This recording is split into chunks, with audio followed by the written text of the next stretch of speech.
แทนให้อ้ายรุ่นอ้ายปี2023-24โอเคเอาบนชนะให้มันได้บ่ต้องย่านไปเบิดโอเคลูกเล้าเขาเหนียวโอเคเขาเอาแคนเอาข้าวเหนียวมาให้เขาหู้ประกาศโจว่าเป็นคนลาวต้องมีแคนกับข้าวเหนียวดังนั้นเขาเป็นตัวแทนของประเทศลาวเฮ็ดบ่ให้เสียชื่อเสียงประเทศลาวดังนั้นลูกพญานาคบ่มีย่านไผโอเคลูกปู่ศิษนาคบ่ย่านไผนั่นคือลาวปู่ศิษนาคโอเคดังนั้นให้พวกลูกตุ้มรวมกันโฮมใจกันสู้เอาชนะรอบนี้ก่อนบ่ต้องไปคิดว่าเขารอบ4ทีมคิดว่า25นาทีนี่เป็นของเขาโอเคสู้วะสู้เอ้ย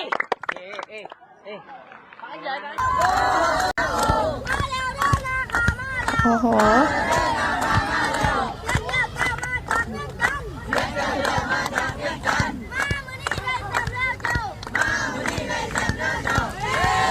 เย้นี่ข้าวเหนียวเสียงแคนทุกคนโอ้โหสบายดีกับสวัสดีPPFC ฟังไทยและก็ฟังลาวทุกคนเด้อยินดีต้อนรับเขาที่ซ่องเป็ดแก้วสาวลาวเส้นเก่าเส้นเคยอีกแล้วเนาะซึ่งวันนี้เนาะPPFC ฝากกันรับชมใส่อยู่แล้วอยู่ไทยก็สามารถคอมเมนต์บอกได้เด้อส่วนว่าเรื่องราวเนาะวันนี้เนาะจะเป็นเรื่องราวของทางฝั่งลาวทุกคนที่ว่าเป็นเรื่องที่ว่าเรื่องราวน่ายินดีนำเสนอเรื่องยินดีของสปป.ลาวเฮาเนาะทุกคนคือแบบ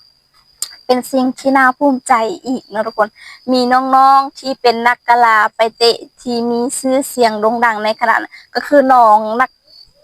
WIGนะทุกคนนะที่มีการสร้างชื่อเสียงให้กับประเทศลาวเฮานั่นเองทุกคนเนาะเดี๋ยวทุกคนเฮาจะพาทุกคนไปเบิ่งในคลิปวิดีโอนี้ไปพร้อมกันคือแบบสาวแก้วดีใจภูมิใจแทนน้องๆทุกคนแต่แล้วตอนนี้น้องๆก็มาอยู่ที่ประตูใส่หรือว่ามีการ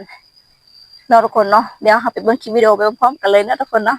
ปันเตะเยาวชนคนอายุบ่เกิน13ปีหรืออายุ13สโมสร WIG นาคา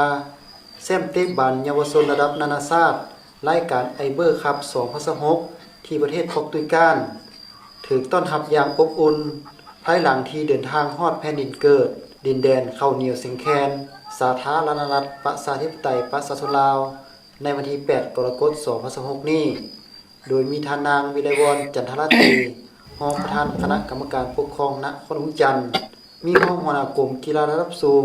รองหัวหน้ากรมกีฬามวลชนพละและศิลปศึกษากระทรวงศึกษาธิการและกีฬาพร้อมด้วยแผนกการอ้อมข้างน้องนักเรียนพ่อแม่ผู้ปกครองและมวลชนชาวนครหลวงจันทร์ให้การต้อนรับ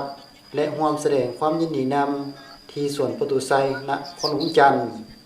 สำหรับการเข้าร่วมแข่งขันเตะบอลรายการดังกล่าวที่จัดขึ้นวันที่25มิถุนายนหาวันที่5กรกฎาคม2026ที่ประเทศโปรตุเกสถือเป็นการไปป้องกันแชมป์ดังที่ฮู้กันแล้วว่าในปี2025ผ่านมาสโมสร WIG นาคาได้ไปสร้างประวัติศาสตร์สร้างเกียรติชื่อเสียงและเฮ็ดให้ชาวโลกรู้จักสปป.ลาวหลายขึ้นด้วยการคว้าแชมป์ไอเบอร์คัพมาครองและในปีนี้ก็ยังรักษาฟอร์มเก่งสามารถป้องกันแชมป์ได้สำเร็จด้วยการเอาชนะทีมจากเจ้าภาพ4-2ประตูในรอบชิงชนะเลิศซึ่งในรายการนี้สโมสร WIG นาคาลงสนาม7นัดยิงได้39ประตูเสียเพียง4ประตูโดยในปีนี้มี46ทีมจาก17ประเทศเข้าร่วมแข่งขันเก่งมาก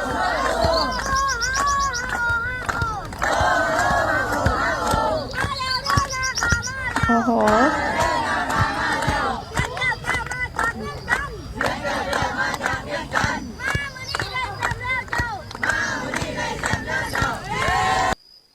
โอ้โหนี่ก็เป็นการต้อนรับของสปป.ลาวนั่นเองเนาะสาวเพชรแก้วเชื่อว่าคนลาวหลายๆคนต้องมีความภาคภูมิใจต่อความน้องๆเนาะคนที่สร้างชื่อเสียงให้กับประเทศเฮาได้หลายแบบนี้ทุกคนซึ่งแบบมีน้อยคนที่จะเฮ็ดได้ขนาดนี้ต้องขอชื่นชมน้องๆแบบเก่งสุดยอดอีหลีเนาะพูดแบบสุดยอดชื่นชมทั้งภาคที่ผู้เกี่ยวข้องเนาะทุกคนที่ให้การสนับสนุนน้องๆมาโดยตลอดจนเฮ็ดได้เฮาเห็นมือที่ประสบผลสำเร็จนั่นเองนะทุกคนเนาะขอชมเชยให้กับน้องๆทุกคน ที่เกี่ยวข้องนั่นเองทุกคนแล้วเฮาได้เบิ่งข่าวลาวแล้วทุกคนสาวเกตแก้วอยากให้ทุกคนได้เบิ่งข่าวไทยว่าคนไทยจะเว้าถึงน้องๆทีมนาคานี่ว่าแนวไหนทุกคนไปเบิ่งในคลิปพร้อมๆกันเลย สร้างประวัติศาสตร์หน้าใหม่ให้กับวงการฟุตบอลเยาวชนลาว ทัพนักเตะเยาวชนจากสโมสร WIG นาคาหรือวิไลกุลนาคา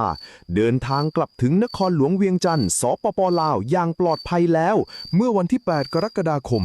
2026 ที่ผ่านมา พร้อมกับหอบความสำเร็จระดับโลกที่ทำเอาคนทั้งชาติยิ้มไม่หุบ